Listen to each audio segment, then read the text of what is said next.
जय श्री कृष्णा। कैसे हैं आप लोग फ्रेंड्स। आज की चर्चा जो होने वाली है वह कर्क राशि के धन त्रिकोण के रहस्य को लेकर होने वाली है। धन त्रिकोण का रहस्य खोलेंगे आज, क्योंकि धन त्रिकोण के लिए कौन कौन से कारक भाव होते हैं, कौन कौन से आपके कारक ग्रह होते हैं, इन पर पूर्णतया चर्चा करेंगे इस वीडियो में।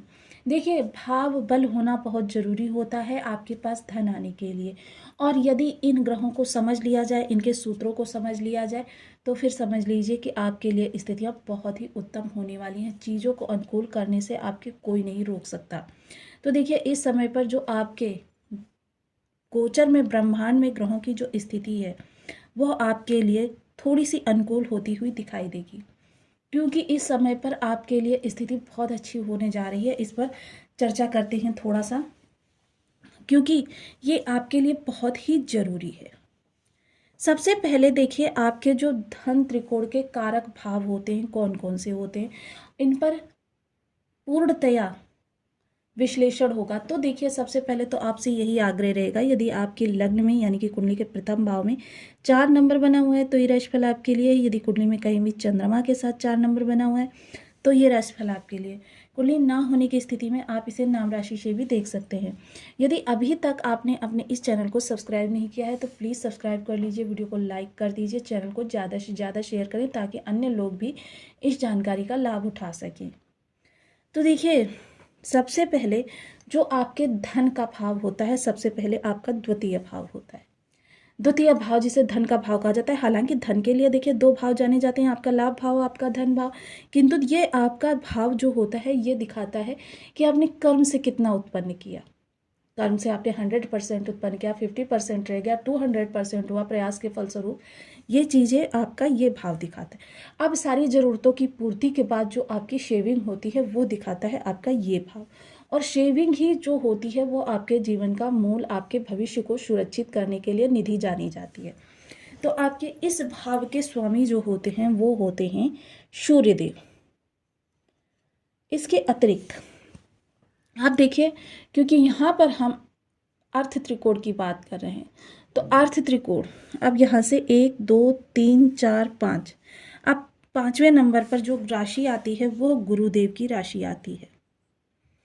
गुरुदेव आपके बैठे हुए हैं, ऋण भाव के स्वामी होते हैं। देखिए, अगर यह भाव आपका प्रबल नहीं होगा तो आप जितना भी कमाएंगे उतना आपका खत्म होता रहेगा, क्योंकि ये भाव किस चीज का है? रोग रिपु ऋण का।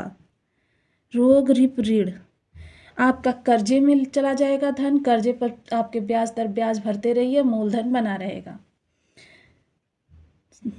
रोग बीमारी, कितने भी आप उपचार कराइए आपको कभी लाभ दिखेगा, कभी आप लगेगा आप पहले से ज़्यादा बीमार हो गए, आप या आपके परिवार में कोई भी सदस्य जो आपकी जिम्मेदारी पर आए, क्योंकि उसको तो आपसे धन निकलवाना है। भाव को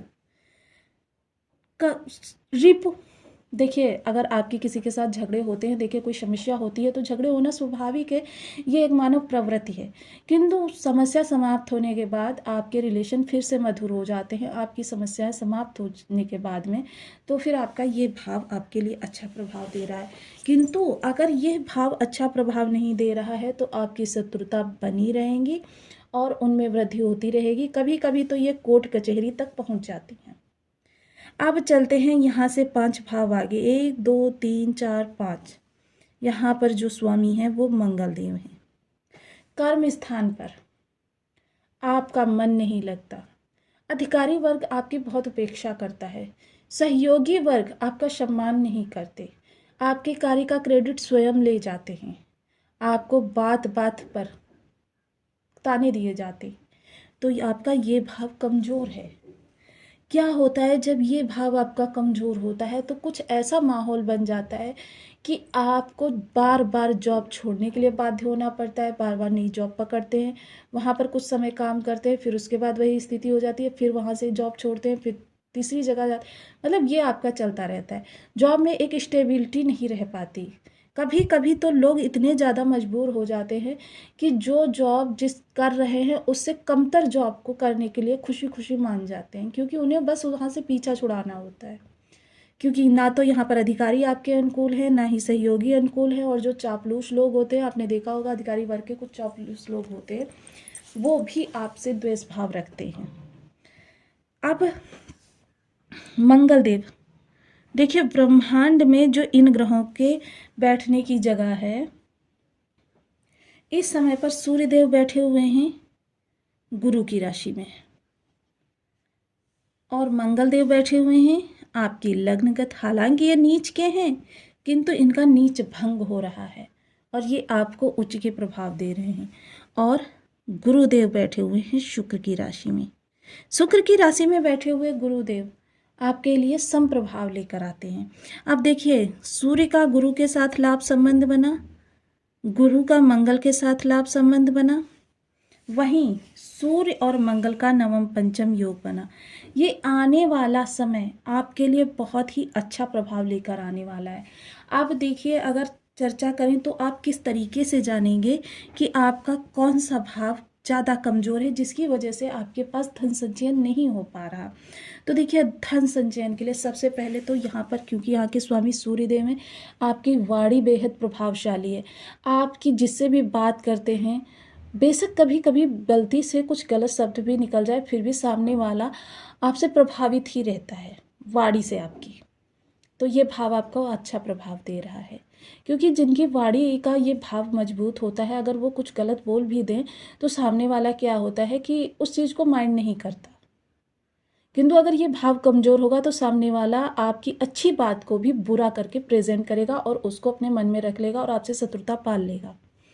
खान पान में कहीं कोई अनियमितता नहीं होती, खान पान आपका सुचारू चलता रहता है। बच्चे आप नहीं करते हैं तो फिर ये आपका भाव प्रबल है। कुटुंबियों से आपके रिलेशन बहुत अच्छे हैं तो ये आपका भाव अच्छा प्रभाव दे रहा है। खून के रिश्ते आपके बहुत अच्छे चल रहे हैं। पैतृक संपत्ति आपकी किन्हीं विवादों में नहीं है और पैतृक संपत्ति का आपको लाभ निरंतर प्राप्त हो रहा है, तो ये आपका भाव बहुत अच्छा है। आपकी प्रारंभिक एजुकेशन बहुत अच्छे से हुई है, कहीं कोई व्यवधान नहीं उत्पन्न हुआ, तो आपका ये भाव बहुत अच्छा है।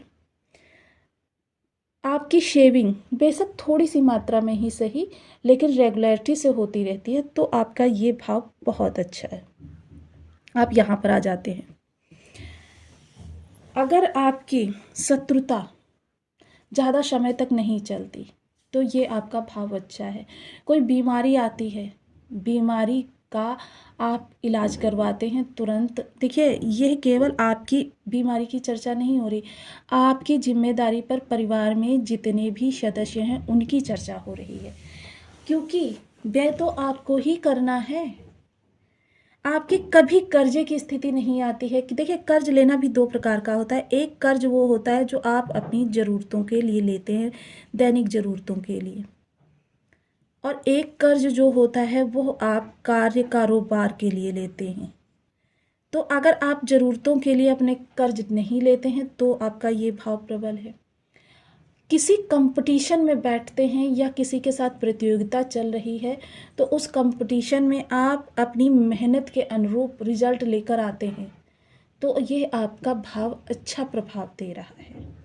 अगर इनमें से कोई भी चीज़ें आपकी कमतर होती हुई दिखाई दे रही हैं तो फिर आपको यहाँ पर उपाय की आवश्यकता है। अब यहाँ की चर्चा करते हैं। जो चीज़ें हमने पूर्व में बताई, अधिकारी वर्ग आपके सपोर्ट में है तो ये भाव अच्छा है। सहयोगी वर्ग आपका सम्मान करते हैं, आपके साथ खड़े रहते हैं और आप एक दूसरे के साथ मिलजुल कर कार्य करते हैं प्रेम और स्नेह से, क्योंकि आप घर से ज़्यादा अधिकतर समय ऑफिस में बिताते हैं, तो आपका ये भाव अच्छा प्रभाव दे रहा है। निरंतर आपको प्रमोशन प्राप्त होते हैं समय समय पर, आपका ये भाव अच्छा है। वेतन वृद्धि आपकी कोई व्यवधान नहीं होता। शासन प्रशासन से कोई लाभ आपको अगर प्राप्त करना हो तो आपको प्राप्त हो जाता है, तो आपके लिए बहुत अच्छा ये भाव है। अब देखिए, यहाँ पर हम वैदिक काल की बात करें, पुरातन काल की, जब कोई विशेष उपाय नहीं किए जाते थे, सिर्फ अपनी दिनचर्या में थोड़ा फेरबदल किया जाता था और हमें प्रभाव प्राप्त किए हो जाते थे।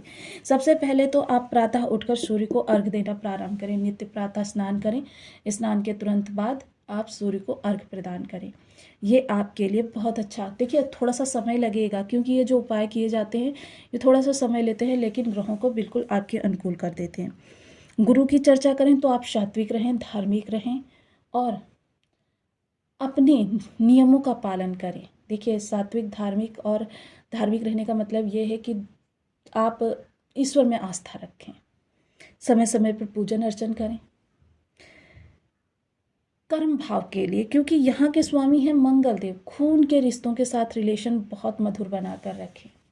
खून के रिश्तों के साथ संबंध अच्छे होंगे। आप लाल रंग का रुमाल सदैव अपने पास रखें। लाल रंग के कपड़े पहन सकते हैं। देखिए, ये लाल रंग जब मंगल की चर्चा होती है तो वो लाल रंग जो होता है वो रक्त वर्ण होता है। कोई भी लाल रंग जो होता है मंगल का नहीं होता है, रक्त वर्ण होता है। इसके अतिरिक्त थोड़ी सी सौंफ ले लीजिए, उसको लाल कपड़े में बांध लीजिए और जहाँ पर आप सबसे ज़्यादा समय बिताते हैं वहाँ पर किसी कील में टांग दीजिए। ये आपके लिए बहुत अच्छा प्रभाव लेकर आएगा। सूर्य के लिए देखिए रविवार का व्रत कर सकते हैं, गुरु के लिए गुरुवार का व्रत कर सकते हैं, मंगल के लिए मंगलवार का व्रत कर सकते हैं। सूर्य के अधिष्ठात्र देव जो होते हैं वो विष्णु भगवान होते हैं, गुरु के भी अधिष्ठात्र देव भगवान विष्णु होते हैं, मंगल के अधिष्ठात्र देव जो होते हैं वो हनुमान जी होते हैं। सूर्य के लिए देखिए बंदरों को आप गेहूं गुड़ खिलाइए। गुरु के लिए आप पीली वस्तुएं दान करिए। साधु संत मिल जाएं तो बहुत अच्छा बात है। मंगल के लिए लाल रंग की वस्तुएं मंगलवार के दिन धर्म स्थान पर दान करें। बंदरों को आप गुड़ चना भी खिला सकते हैं। तो ये देखिए आपके जीवन में बहुत ज़्यादा सात्विकता होनी बहुत ज़रूरी है इन भावों को प्रबल करने के लिए, क्योंकि भाव बल तभी प्राप्त होगा आपको और उसका लाभ आप निरंतर तभी उठा सकेंगे। तो आपको वीडियो कैसी लगी मुझे कमेंट बॉक्स में ज़रूर बताएं। चैनल पर न्यू है तो प्लीज़ वीडियो को लाइक शेयर, चैनल को सब्सक्राइब करना बिल्कुल ना भूलें। मिलती हूँ नेक्स्ट वीडियो में, तब तक के लिए नमस्कार। अपना ध्यान रखें, स्वस्थ रहें, मस्त रहें और वीडियो को ज़्यादा से ज़्यादा शेयर करें। तभी आप, क्योंकि देखिए दूसरों की मदद करना ये आपके गुरु को भी प्रबल करेगा। तो जितना ज़्यादा वीडियो को शेयर करेंगे आपको लाभ ही प्राप्त होगा। तो मिलती हूँ नेक्स्ट वीडियो में, तब तक के लिए नमस्कार। अपना ध्यान रखें, स्वस्थ रहें, मस्त रहें।